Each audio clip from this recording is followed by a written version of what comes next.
ხო, ნუ ეხა კობახიძე მე არაერთხელ მithქვავს, არის პოლიტიკური სოციოპატი, ხო, მას არა აქვს არანაირი რაღაც მორალური ჩარჩო, რომ მეტ ნაკლებად, ესე რომ ვთქვათ, აი ეს წითელ ხაზებს ჩაეტიოს, ხო, მას შეუძლია ნებისმიერი რაღაცა თქვას, არანაირი პრობლემა ამასთან დაკავშირებით არა აქვს და ამას ჩვენ მიჩვეულები ვართ, ხო, მე პირადად აღარ რეაგირებ პირიქით რაღაც მის თანაგრძნობის განცდა მიჩნდება, იმიტომ რომ ეს არ არის ჯანსაღი, ესე რომ ვთქვათ, ქმედება, ხო, რასაც მისი მხრიდან უყურებთ და ნუ რაღაც სერიოზულ ტრამვას უკავშირდება, ხო? თუმცა ეს უკვე სხვა სპეციალობის გასარჩევია და არა ჩემი სპეციალობის.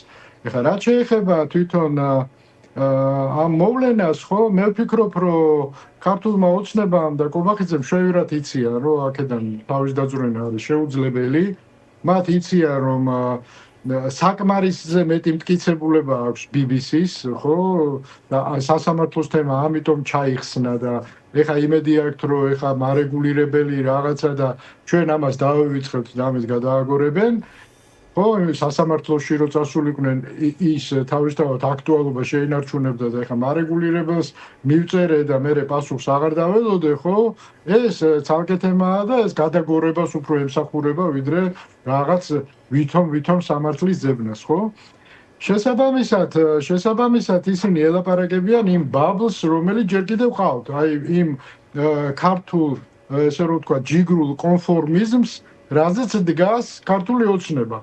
ეს არიან ადამიანების საკმაოდ სამწუხაროდ საკმაოდ მოზრდილი წრე, ხო, რომლებიც საკუთარ უმოქმედობას იმას, რომ პროტესტს არ გამოხატავენ, ამართლებენ საკუთარ სინდისთან, აი იმ ყალბი არგუმენტებით, რითაც მათ ყვებავს ქართული ოცნება. რაც არ უნდა აბსურდული იყოს ეს არგუმენტები, ამ ხალხმა თავის შვილებს და შვილიშვილებს ხომ უნდა აუხსნან, რატომ არა აქვს პროტესტის გზნობა და ეუბნებიან, აი იცი რა, აი პაპუაშვილი გამოვიდა ჩვენურად ილაპარაკა.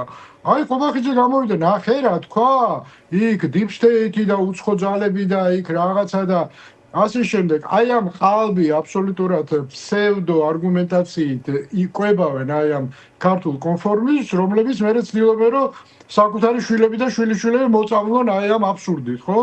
მაგრამ ვეღარ ახერხებენ, იმიტომ რომ ახალი თაობა ძალიან თავისუფალია, დასკვნებს თვითონ აკეთებენ ყოველგვარი ესე რომ ვთქვათ, ჩარევის გარეშე და ბაბუების და ბებიების კარნახის გარეშე, ამიტომ ეს არის ეფექტური, მაგრამ ამ ხალხის შენარჩუნება ქართული ოცნებისთვის არის კრიტიკულად მნიშვნელოვანი.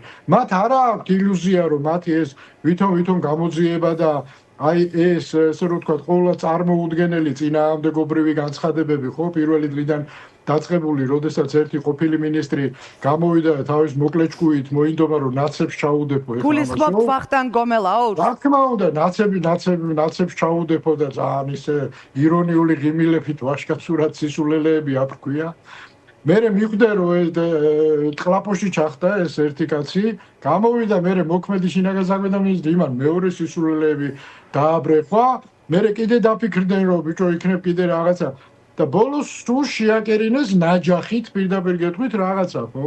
აი რა გავიგეთ, ბატონო გია, სუსის 4დღიანი გამოძიების შემდეგ ჩატარებული ბრიფინგიდან.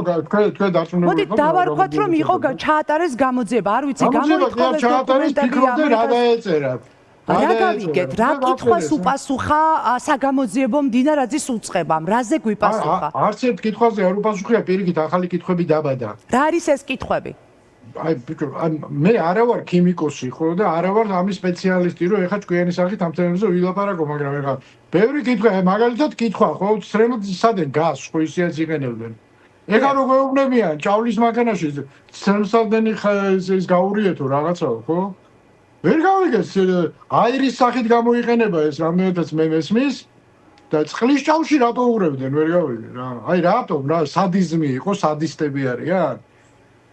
აი დაუშვათ ჯანმრთელობისთვის რა გამოუსწორებელ ზიანს არა აი ესეც რო დაუშვათ რომ მართლა ის ჩაყარეს რაც აბსურდია და მე ამის ამჯერა რასაც ამბობენ და რასაც კერავენ მაგრამ რატომ ჩაყარეს ის რაც არ იყო ესე რომ თქვა წყლის ჭავში გამოსაყენებელი ხო სხვა რამეში იყო სადისტები არიან ბავშვებს თავისი შვილების და შვილიშვილების ტოლა ბავშვებს ამით ეს ჯერ ხო ასველებდნენ და ამ იმაში რა ქვია ესეთ ამინდებში ხო და კატასტროფული სიტუაცია იყო თავისთავად გალუპული ბავშვები, მაგრამ გარდა ამისა რა უნდათ ეხლა რომ ცრემსადენიც გაერიათ ამ ეს ხო სადიზმია მინიმუმ. ხო და ვერ გავიგე და ამით ამაყობენ ეხლა რომ სულ რაღაცა გავაკეთეთო რა. აღარ არის აი საგზაო ნივთიერება.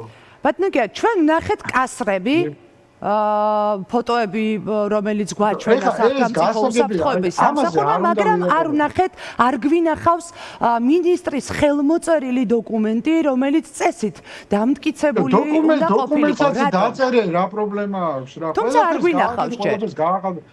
ბიჭო, რა მნიშვნელობა აქვს? იმასაც დაწერენ, იმასაც განახებენ, მაგრამ ამით თემა ხო არ იხურება, ხო? ბიჭო, მე გეტყვით, რომ BBC-ს ჟურნალისტური გამოძიების სტანდარტი არის უფრო მაღალი სტანდარტი, ვიდრე SUS-ის გამოძიება. მე გეტყვით, რომ BBC-ს ბევრად უფრო კომპეტენტურად აქვს ეს თემა გამოძიებული, ბევრად უფრო მეტი მტკიცებულება აქვს. ხო? მე მაქვს საფუძვლიანი ეჭვი, რომ მოქმედი მაღალჩინოსნები წყავთ მათ გამოკითხული და მათაც აქვს დადასტურებული ბევრი ისეთი რა.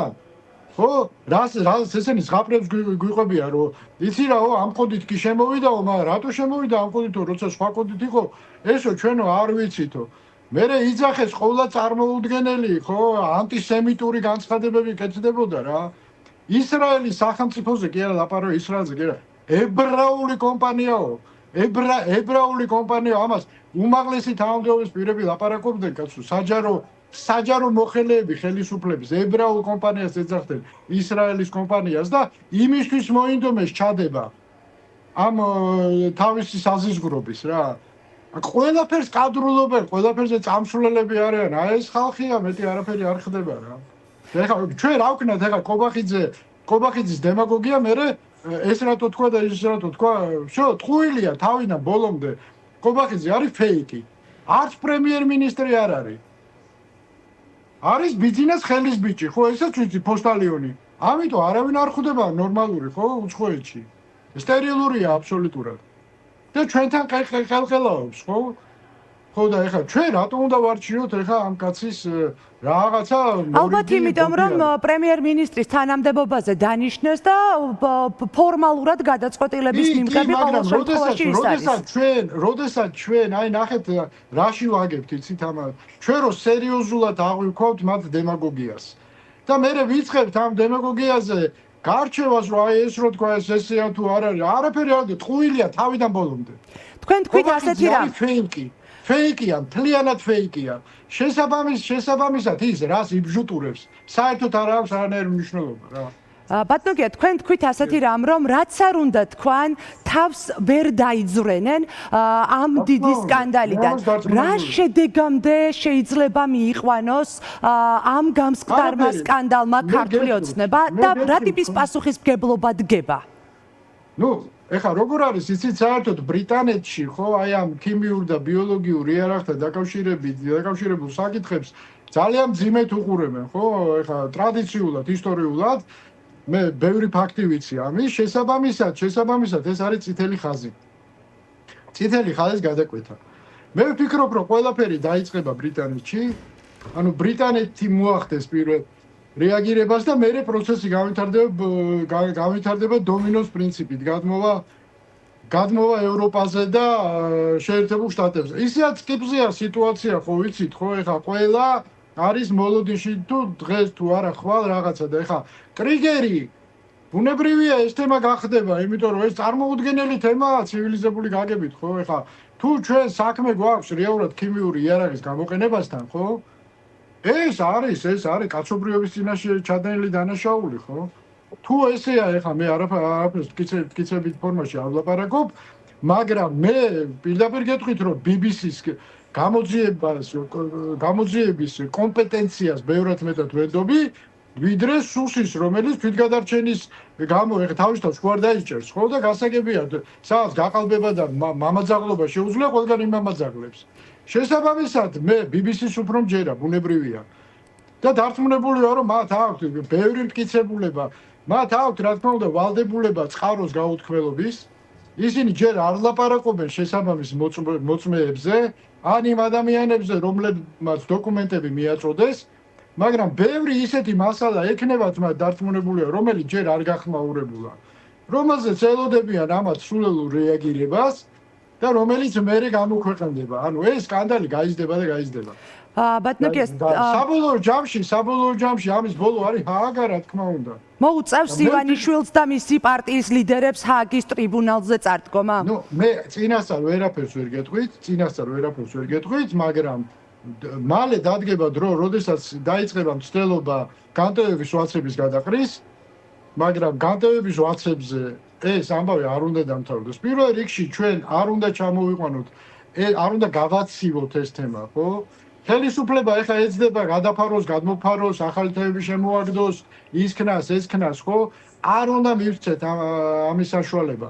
იმიტომ რომ თუ დასავლეთში დაინახეს რომ აქ საზოგადოებას ბოდიში და ფეხებზე კიდია ეს თემა. ახალი თემის შემოგდება არის თუ არა ახალი შეზღუდვა შეკრებისა და მანიფესტაციის შესახებ, როდესაც გელაძემ უნდა გადაწყვიტოს სად გააპროტესტებ. გადმოფარონ, ეხლა ეს ხო მოსალოდნელი იყო, ხო? ეს მეორე თემაა. და ჩვენ საერთოდ უნდა გვესმოდეს რომ რეჟიმებს, ავტორიტარ რეჟიმებს ახასიათებთ ერთგვარი პოლიტიკური ბულემია, ხო? მათი ამოცანა არის აბსოლუტური ძალაუფლების მოპოვება.